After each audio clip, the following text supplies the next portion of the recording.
Muy buenas noches, mi nombre es Josué Álvarez y el día de hoy voy a exponer sobre el conflicto armado interno. Este es mi respectivo examen de la tercera unidad. Bueno, el conflicto armado interno o guerra civil se desarrolló en el país de Guatemala durante los años de 1960 a los años de 1996. Esto lo enfrentó algunos soldados de Guatemala, soldados subversivos de la guerrilla, ¿no? Eso fue lo del conflicto armado interno, donde el gobierno peleó contra la guerrilla. Bueno, la primera etapa de la guerra comenzó cuando los civiles trataron de derrocar al actual presidente Miguel Fuentes. La acción la emprendió un grupo de jóvenes soldados en el castillo de San Rafael Santamoros el 13 de noviembre de 1960. Ahí lo que hubo fue que algunos oficiales no quisieron acatar las órdenes, entonces se rebelaron y de ahí fue donde surgió los principales soldados de la guerrilla. Esto fue apoyado por el partido PGT, Partido Comunista, y otras fracciones que surgieron conforme el tiempo. Bueno, entonces después de esto se dio la organización de las Fuerzas Armadas Rebeldes y en sus siglas todo junto FARC, lideradas por diferentes comandos del general Marco Antonio John Sosa, entre muchos otros jefes. Bueno, esta organización o estas organizaciones que se hacían llamar FARC se desintegraron por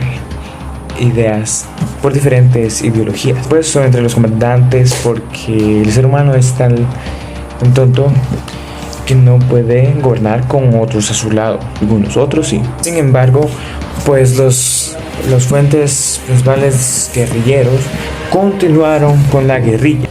Y pues continuaron la lucha con el ejército regular. Y pues los guerreros continuaron la lucha contra el ejército. Pues esto fue hasta la década de 1980. Pues en aquel año organizaron la Unidad Revolucionaria Nacional de Guatemala, por sus siglas URNG.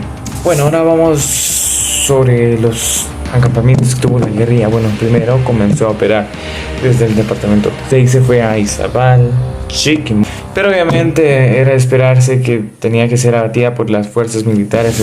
Entonces sus contingentes se fueron hacia en el antiplano occidental. Pues de ahí a muchas otras regiones del país, incluso la capital. Ahí donde varios comandos urbanos actuaron en esos años, estuvieron muy activos. Bueno, en el lapso de 1980 a 1982, pues ya dominaban un amplio territorio. Ya tenían el apoyo de muchísimos campesinos.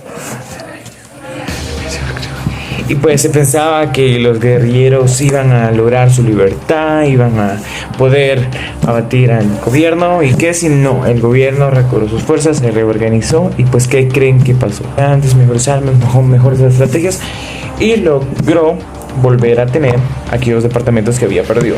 Y pues bueno, las acciones militares también dañaron a varias regiones cercanas a nuestro país. Muchas de ellas tuvieron que irse a otras regiones, a otros países como Honduras y México.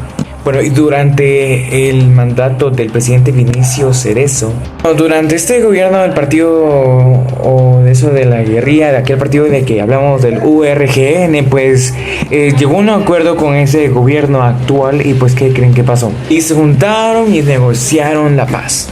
El 29 de diciembre de 1996, durante el gobierno de Álvaro Arce, muchas reuniones y convenios, y con la intervención de la Organización de las Naciones Unidas, ONU, se firmaron los acuerdos de paz de 1996. Ahora, datos a destacar son los números de masacres que dejó esta guerrilla. Bueno, de acuerdo con un informe del CEH del año de 1999, bajo el respaldo de la Organización de las Naciones Unidas, precisó que el gobierno de Guatemala asesinó a un total de 626 masacres contra unidades de campesinos durante la guerrilla. Y bueno, a la guerrilla se le atribuyen 32. En otras palabras, el acuerdo de paz con la misma fuente entre los años de los 90 y los 94. Por ejemplo, eso lo tengo que borrar. Bueno, en otras palabras, de acuerdo con la misma fuente, entre el porcentaje del 90 al 94% de las masacres registradas durante el conflicto armado interno fueron cometidos por el Estado de Guatemala. Esto fue dado a conocer en un juicio en contra de un exguerrillero guatemalteco que entraba a su fase final en el 2004. Y bueno, eso ha sido toda mi exposición del examen de Ciencias Sociales de la tercera unidad. Y no siendo más, no me despido con otra oportunidad. Espero en el futuro.